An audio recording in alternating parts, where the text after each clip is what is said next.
Olá, eu sou Fernando Caldas e vamos começar a nossa próxima reflexão.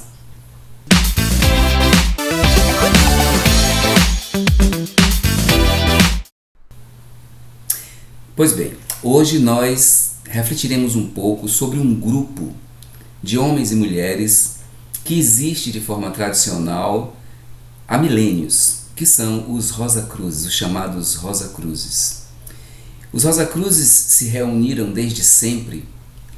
Diz a lenda, diz a tradição, que no Antigo Egito, sob a égide do faraó Amenhotep IV, conhecido por Akhenaton, 3 mulheres e 9 homens formaram o primeiro grupo de estudantes que já usavam como símbolo a junção de 2 feixes luminosos, né?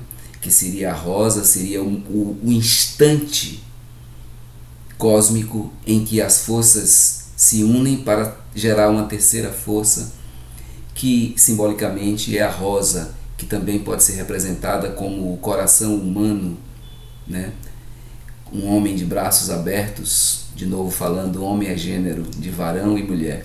Um homem de braços abertos e o coração sendo essa rosa desabrochando. Na tradição medieval, essa rosa desabrochando é o amante em busca do amado, que é Deus, como eu falei outro dia na tradição de São Jorge, matando o dragão para o casamento alquímico, quando a princesa, que é a alma, casa-se com Deus, né? Que é a grande alma, o grande self, por assim dizer. Pois bem, esse grupo de homens e mulheres que nunca teve qualquer nível de preconceito racial, étnico, de gênero, sempre foi um grupo bastante heterogêneo, ele sempre visou, né, a construção de um conhecimento que pudesse fazer frente aos preconceitos, fossem religiosos, fossem políticos, de suas épocas. Porque desde sempre a humanidade tende a arbitrar um conhecimento por interesses de grupos majoritários de poder e colocar à margem o conhecimento ele mesmo. Então, se a gente olhar a trajetória da humanidade, ela é feita de pequenos momentos de iluminismo, que se tornam grandes momentos de iluminismo e que passam de uma era para outra. A humanidade dá sempre saltos, como aqueles saltos eletrônicos das camadas K, L, M, N dos elétrons. A evolução da humanidade se dá por saltos. Alguns dizem que é evolução pessoal também. Evolução significa mudança, né? Há uma confusão quanto a isso em termos qualitativos, né? Em que as pessoas supõem que evoluir é melhorar. Evoluir é mudar, né? De um estado para outro estado.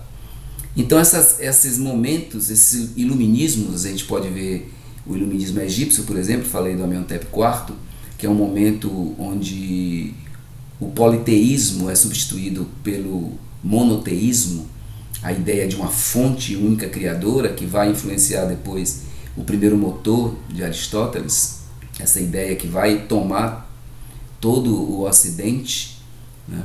A ideia de que há um princípio criador, né? Uma ideia, por exemplo, que os budistas não comungam. Os budistas falam sempre em causalidade, num eterno movimento e progresso e evolução, mas sem um primeiro motor, num sistema que se autorregula, né? Bom, mas essa tradição iluminista do Egito gerou outras iluminações. Se a gente pegar, por exemplo, o período grego, o período áureo da filosofia grega, que são 216 anos, que vão de Tales a Aristóteles, foi uma iluminação. Foi um período que transformou profundamente. Roma não seria Roma sem a Grécia. Mesmo com seu espírito avassalador, com seu espírito conquistador, seu espírito mercantilista, muito de Roma se deve a esse período iluminado da Grécia. Depois a gente tem um medievo, que muita gente preconceituosamente diz Idade das Trevas, que não é bem verdade. A Idade Medieval também é muito rica e muito iluminada sob muitos aspectos. Se a gente olhar, por exemplo, as as estruturas estéticas, as estruturas plásticas. É uma época de muito colorido, logo de muita diversidade, de muitos saltimbancos, muitos cantadores, muitas trupes, de uma liberdade inclusive imensa de movimentação. E claro, de uma linhagem religiosa, estética, ética de uma igreja que foi se tornando poderosa, né? Mas que tinha lá a sua, vamos dizer assim, a sua liberdade no sentido de entender também as diversidades que havia. Há muito preconceito quando se fala em Idade Média. Mesmo dentro da Cidade Média preconceitualizada, a gente tem a luminosidade de um Anselmo, de um Agostinho, de um Abelardo, de um São Tomás, que são de um Giordano, que são luzes, né? Luzes que sem elas seria inviável o que veio depois com a modernidade de René Descartes e de Bacon e de Newton, Galileu e etc. Os próprios tratados de Santo Agostinho, né, sobre a ontologia, a epistemologia de Santo Agostinho, que é muito parecida, né, com o cogito cartesiano, sem ela seria impossível a modernidade. Então, é interessante entender como o símbolo do archote, de uma tocha de luz, esse iluminismo vem sendo passado desde que o ser humano está na Terra, desde os primórdios. Imagine um ser humano primordial há, sei lá, 100, 200, 300 mil anos. Como o nível, como era rude, né? Como era grosseiro. Era muito mais bicho do que homem. Desculpe o pleonasmo, né? Mas é possível diferenciar as duas instâncias. Nós éramos muito grosseiros, mais do que somos hoje, que ainda somos muito grosseiros. Mas a luz já estava em nós. A ideia de uma unidade cósmica, a ideia de uma perfeição já estava em nós. E alguém se arvorou a passar essa luz adiante. E aí tem esses períodos quando essa luz toma uma quantidade maior de pessoas. E aí se torna um iluminismo no sentido universal. E aí a gente tem a modernidade, que é um outro iluminismo. É a construção formal da ciência, que é uma forma metodológica de iluminar, com todos os seus rigores, como foram os rigores medievais católicos, mas que geraram essas figuras que eu já citei e outros tantos. Então, o rigor científico é que permite o esclarecimento, né? E depois os esclarecedores do iluminismo, daquilo que é chamado como iluminismo na segunda modernidade, com Rousseau, Voltaire e etc., esse iluminismo, que é um iluminismo inclusive no âmbito social, né? É um iluminismo que vai gerar, por exemplo, enviesadamente, mas é o que gera as revoluções todas, a francesa, a americana e tardiamente até a bolchevique, e essa ideia de que o homem pode construir na Terra um paraíso, que é uma ideia muito moderna essa, embora Platão já tenha feito sua República, né? Embora Bacon já tenha escrito sobre isso, as pessoas, os iluminados sempre quiseram expandir sua luz num sentido social, transformar a Terra nesse oásis, né? Então, mesmo os bolcheviques, mesmo todas as contradições que existem em relação ao movimento comunista, mesmo isso é fruto dessa luz que vai passando de era por era, de geração por geração, de éon por éon. Então, e os Rosacruzes? Os Rosacruzes, né? Esse símbolo da rosa com a cruz, que é um símbolo muito profundo, que a gente vai... No cristianismo, essa rosa é considerada Jesus, né? E a cruz, o corpo do sofrimento. A cruz é aquilo que nós carregamos nessa condição de encarnados, nessa condição de viventes. Todos carregamos a nossa cruz. Há uma tradição social que a gente cresce ouvindo isso, né? A cruz que cada um carrega, que é a cruz dos desejos, a cruz dos apegos, a cruz das ambições, a cruz das afecções, né? O filósofo Spinoza, que é outro iluminado, iluminista, iluminado e iluminador. Todo iluminado se torna um iluminador. Ele recebe a luz e passa a luz adiante, o archote adiante. Então Spinoza fala muito sobre as afecções humanas, as doenças humanas, as fraquezas humanas, que são inúmeras. Mas imagine, é um bicho que já foi mais rude e que a luz vai purificando, como um corpo opaco que vai se tornando translúcido ao caminho do transparente. E essa luz que purifica simbolicamente é a rosa, que toma a cruz, que doma a cruz, que torna a cruz leve. Então Spinoza falou muito sobre essas afecções. Então, imagine então o trabalho de um Sócrates, de um Platão, ou mesmo de um Akhenaton, de um Galileu mais tarde, o trabalho no sentido de ter que lidar com um mundo absolutamente em trevas. Um mundo que ainda hoje é muito rude, que era mais rude ainda. Rude no sentido das pessoas responderem apenas aos seus instintos mais grosseiros. Né? Ali é um inimigo, é uma postura totalmente dedutiva. Inimigo é para se matar, mata. Ali é um bolo, o bolo é para se comer, come. Sem um mínimo de autorreflexão, sem um mínimo de consideração à realidade alheia. Tudo isso é novidade. E são essas novidades iluminadas que tornam a humanidade mais próxima do projeto para o qual ela foi criada. Que nós não sabemos direito qual é, mas não é esse. Do ódio, das guerras, isso é o que tem sido. Alguns mais céticos vão dizer, não, o ser humano é isso. 46 cromossomos e só. Ele nunca vai ser mais do que isso. Porque as abelhas fazem mel, os cachorros latem, né? Os gatos miam, e ser humano é isso. É perverso, é cruel, é vingativo. Não tem saída. Mas outros, mais iluminados, vão dizer não. Essa é uma das condições humanas. Mas existe um homem no homem. Um homem com H maiúsculo. De novo eu lembro que homem é o gênero. O varão é macho, mulher é fêmea. Há um homem com H maiúsculo nessa criatura mais rasteira. E a luta desse homem interior é dominar esse homem exterior. Né? Que na psicologia moderna se chama de ego, né?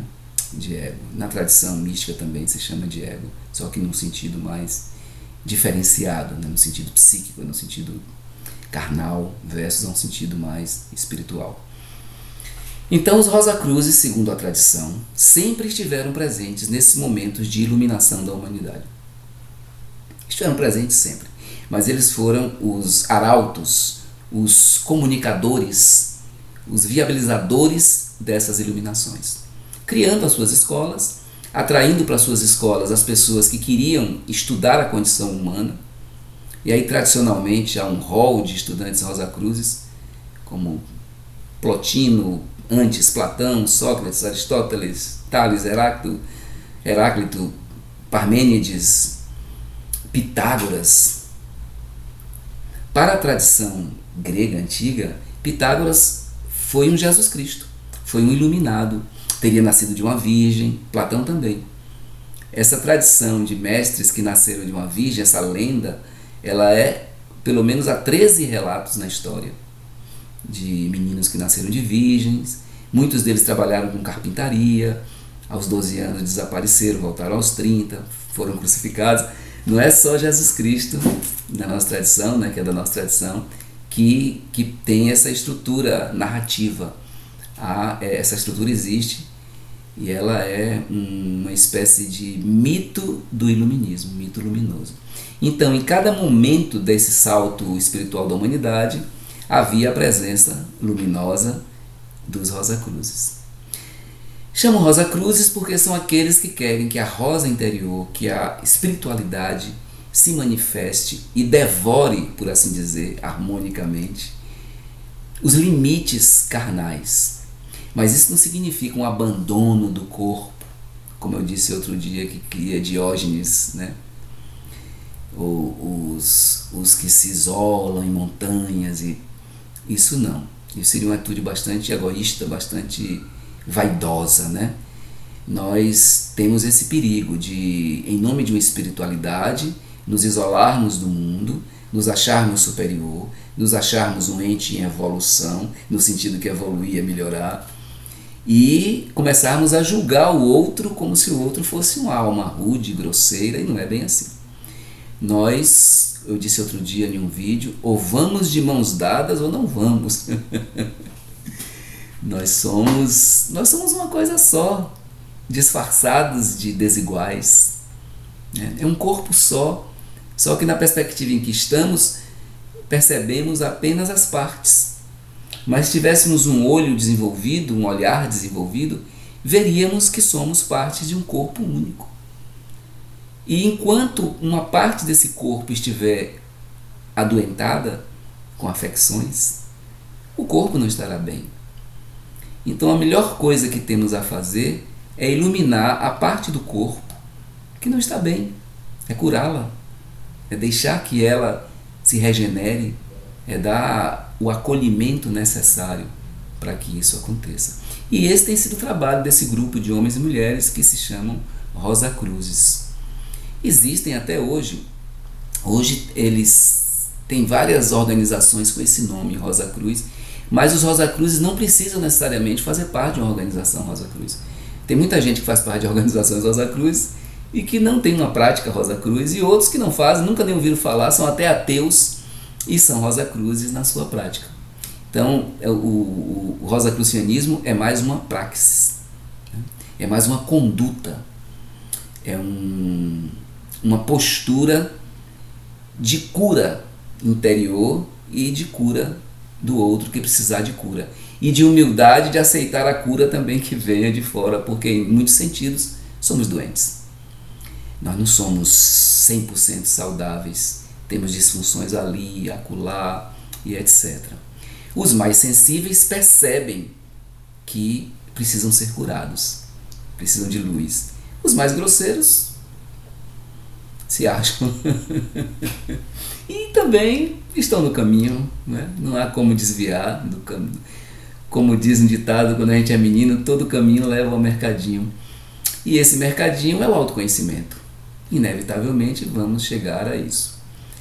Há uma tradição na mística de reencarnação, karma, evolução espiritual. Isso são categorias do mundo místico, mas são categorias milenares, né? Outro dia eu disse que eu tive um professor, um amigo, que dizia: a gente não pode descartar essas categorias milenares, essas categorias que atravessam a história, simplesmente dizendo isso é maluquice. Pode ser até que seja, mas a gente não pode descartá-las assim, a gente tem que investigar, né? Hoje nós temos mecanismos, estamos começando a desvendar o cérebro, desvendar o nosso código genético, nós temos uma maquinaria capaz de observar essas coisas, essas premissas que passam a ser hipóteses, né, cada vez mais factíveis. Então a gente tem que ter não descartá-las e começar a pensar mais sobre essas coisas que de certa forma nortearam milênios. A ciência como nós conhecemos tem 400 anos e muito menos, né, é do século XX, a ciência mesmo. Há 100 anos havia uma série de novidades, a relatividade estava aí como uma coisa novinha, a física quântica, né? As pessoas, aliás, há 100 anos estávamos saindo de uma guerra, né? Cheios de entusiasmos, como agora estamos saindo de uma pandemia, mas logo logo vem uma segunda guerra, e a humanidade lida com essas imperfeições da natureza e dele próprio, porque a natureza também não é um ser perfeito, como diz a lenda. Nós estudamos na escola os livros didáticos, são aqueles livros com bichinhos harmônicos, né? Aquela floresta linda, né? Não é assim, né? A natureza é uma estrutura de predadismo muito grande, né? São bichos comendo bichos e fungos e bactérias comendo todos depois de mortos ou vivos ainda. A natureza, corpos celestes correndo para lá e para cá, se batendo, explodindo, vulcões, tsunamis, furacões, infecções. A natureza não é perfeita, ela está em evolução, ela está em movimento. Então a compreensão desses processos todos, né, de que não há um equilíbrio, uma saúde, nem nós, nem universalmente falando, ela pode nos conduzir a uma postura mais digna no planeta. Uma postura mais digna é uma postura que assuma a ignorância, como dizia lá o filósofo, troco tudo o que eu sei por metade do que eu não sei. Aparentemente parece uma boa oferta, né? Mas metade do que não se sabe é muita coisa, né? E o que se sabe não é nada.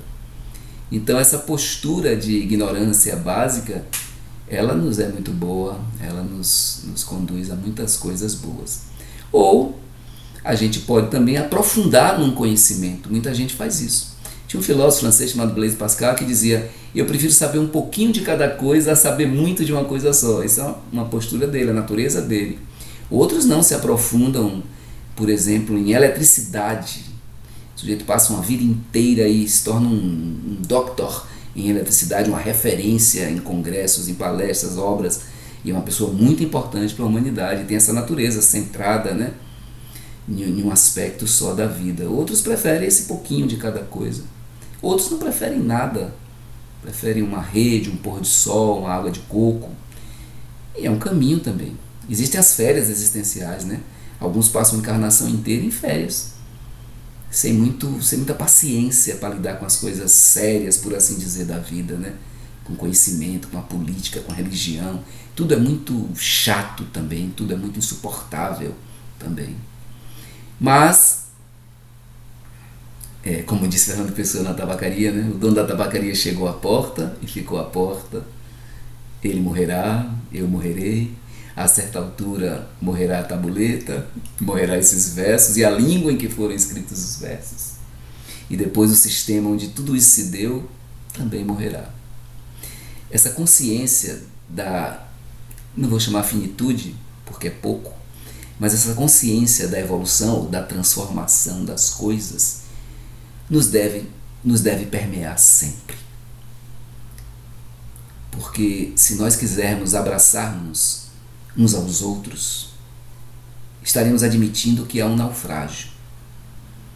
Então não é muito melhor que cada um, no seu caminho, embora enlaçados por esses vieses, esses focos de luz invisíveis, que nós, cada um siga, que nós sigamos, cada um no seu altar, cada um na sua montanha, cada um no seu processo, uns mais abaixo, uns mais acima, uns iguais. Não é muito mais digno isso do que acharmos náufragos de uma condição? A escolha é absolutamente nossa. E os Rosacruzes são aqueles que têm a certeza que as trevas só podem ocorrer onde não existe a luz. Enfim, as trevas são uma grande ilusão. Os Rosacruzes são os portadores de um archote luminoso e esperam um dia terminar de construir a grande pirâmide da humanidade, colocando a última pedra no seu ápice e dando sentido à condição existencial. Até a próxima reflexão.